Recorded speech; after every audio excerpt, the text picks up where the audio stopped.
أيها الثوريون الصامدون في وجه المؤامرة الكونية ضد سوريا، أحدثكم اليوم ونحن كلنا أمل بالنصر. سننتصر مهما كانت التحديات.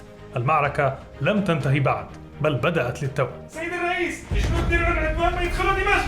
حلفاؤنا معنا على الأرض وفي السماء، وكل من تآمر علينا يعي تماما أننا لا ننهزم مهما كانت الظروف.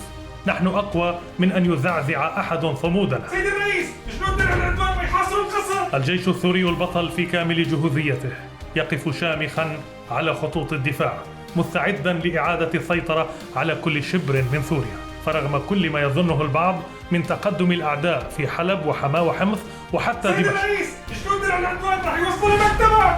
فنحن لا نرى إلا النصر قادما بإرادتنا القوية. الأعداء يظنون أن تقدمهم على الأرض سيؤثر على عزيمتنا، ولكن الحقيقة أن كل خطوة يخطونها تقربهم أكثر من نهايتهم وتقربنا من الانتصار. انت ليه بدك تضل تكذب انت؟ أيها الثوريون الأعزاء، شيلو مهما تحدثت الأبواق المعادية وتحركت فنحن منتصرون بالنهاية. أنا الرئيس السوري مستقبلا، وروسيا وإيران لن تتخلى عني، وأنا المنتصر دائما وأنتم الخاسرون.